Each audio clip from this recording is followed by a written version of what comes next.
But if you have any friends in the episcopate, do tell them we'd like to see them. Totally unrelated question.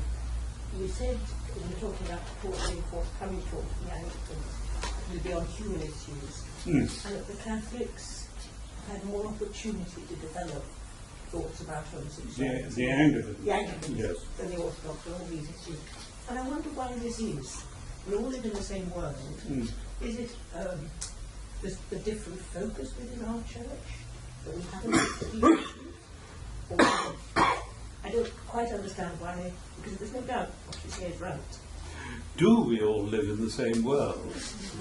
I would say yes and no, that these are problems which are going to confront all of us, if they have not already done so. But they are not problems that have as yet arisen in a particularly sharp way in the traditional Orthodox countries, where there is a much more conservative approach to all of this. And, for example, in many Orthodox places, it would be quite difficult to discuss homosexuality or other sexual issues at a public meeting, that the Orthodox would simply be offended. And yet, here in the West, we have to discuss these things, because these questions are being raised constantly in the press and elsewhere, and if we say nothing, we leave people without any guidance. So I think there is a cultural difference here. But I also think the Orthodox countries are becoming more and more similar to us. And I think that in Greece now, 30 years ago, these things would not have been discussed publicly, but today they are. So that I think it's a question of cultural situation as to what things are spoken about publicly and what are not. There's no things like human fertilisation and Yes. all these sort of things are affecting us all really for the first time in the last. Yes. Yes. Actually, the Church in Greece now have established a bioethics committee just looking at this Yes. issue. Yes. They are regularly coming up with what's going on. So it's something that becomes more and more.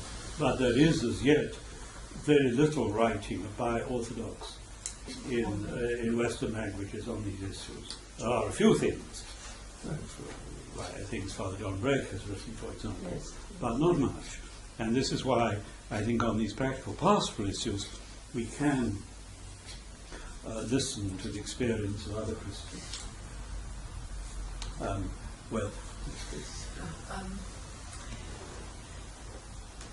I was wondering if there was a kind of official view of what the Orthodox view of the grace that's accessible in the Church, in the Anglican Church and the Catholic Church, and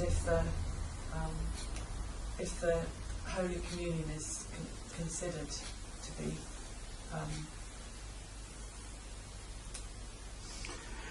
Yes, but this is a complex issue. And it has to be said, as Father Ian will correct me here, it has to be said that there are two tendencies among the Orthodox. Well, in fact, more than two, but two general tendencies. There is the strict traditional tendency found more among Greek theologians, which is to say that outside the visible limits of the Orthodox Church there is no sacramental grace, and therefore other Christians are not only have no true Eucharist and no true priesthood, but they have no true baptism. And that's a view that you will still find expressed sometimes by Greek theologians, and On the other side, there is an approach which is more common in the Russian Church, which says the Orthodox Church is indeed the one true Church in the sense that it has the fullness of the faith. But we should not make a simple contrast between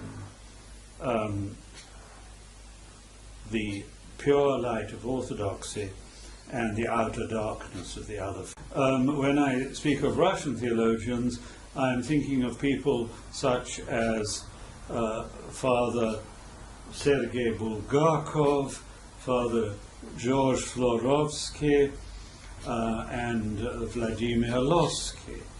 Vladimir Lossky was quite a traditionalist Orthodox theologian, but he was quite clear that there was grace in the other Christian churches, and he used to go on pilgrimage to Lourdes regularly.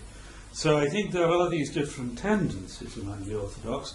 I think that Greek theologians like Metropolitan John Zizioulas, who would come far closer to what I've described as the Russian position, of people like Father George Florovsky, who would say the charismatic limits of the Church are not the same as the canonical limits. But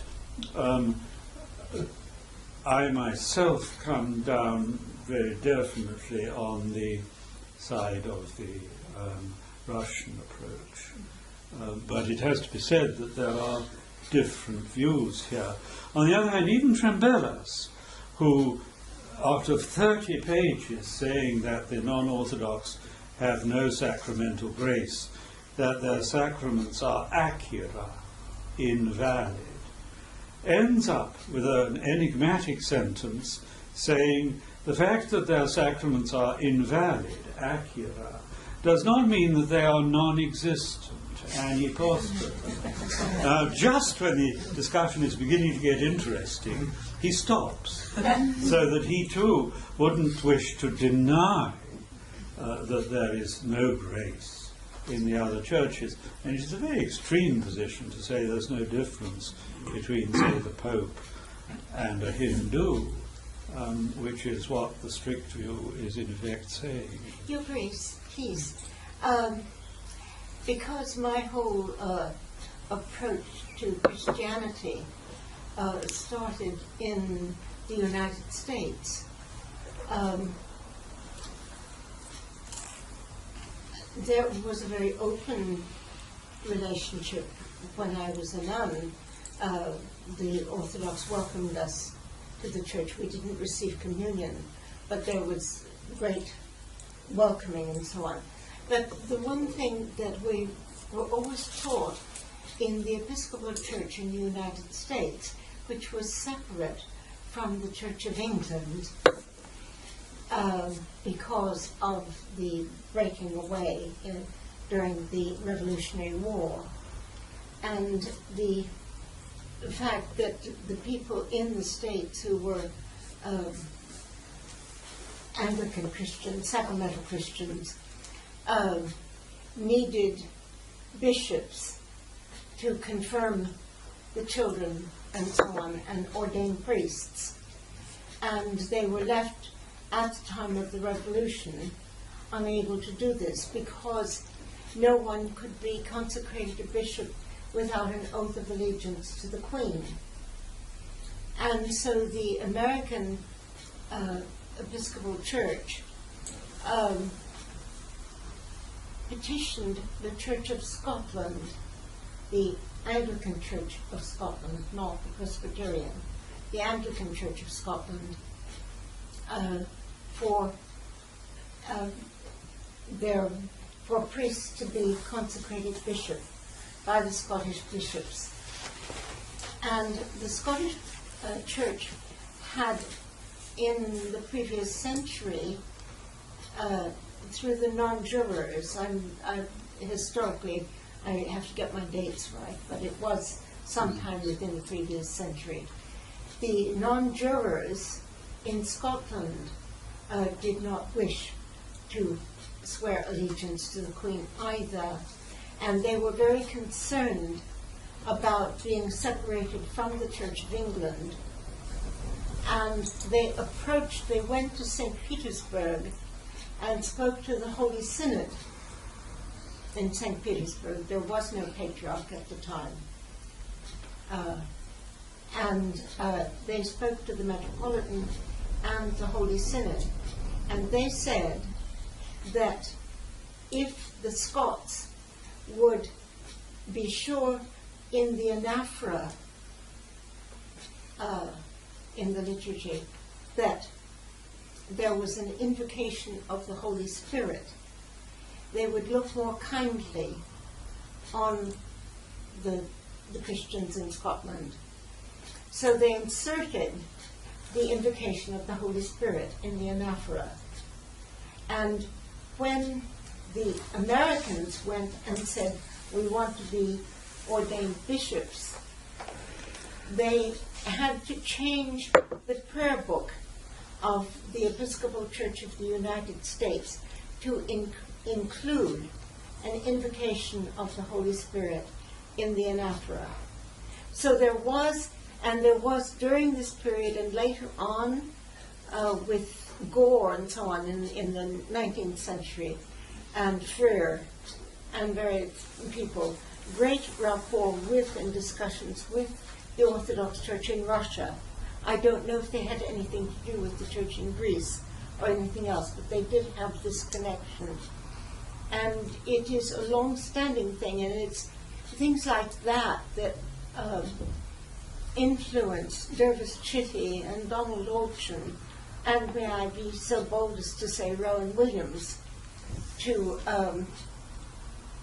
have a very close tie and friendship with Orthodoxy. And Donald once said to me, please, he said, be an underground Orthodox with me in the Anglican Church. But I couldn't do that.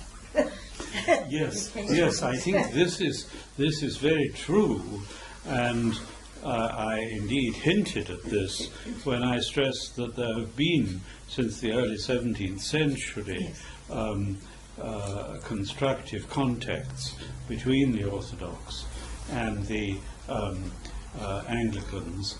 And yes, the Anglicans and the non-jurors, the Episcopalians in Scotland, did have contact not only with Russia, but with the Eastern Patriarchs. That was more difficult since the Eastern Patriarchs were under Turkish rule, but they certainly corresponded with them. Early in the 18th century, there was a Patriarch of Alexandria who turned up here in Oxford and delivered a lecture in the Sheldonian. So the contacts existed, and I think what attracted the different sides was the Orthodox saw with the Anglicans a church that was episcopal, that had preserved the apostolic succession, that appealed to the early councils and the fathers. And all of this seemed to them common ground, and it was a national church, and the Orthodox on the whole are organized as national churches, and they found that easier to deal with. A church which was in this way similar to themselves and not papal.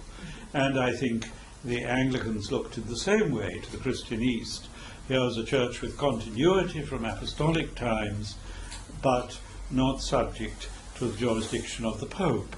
And so there was this natural rapprochement between them, but it hasn't led, alas, to complete unity so far.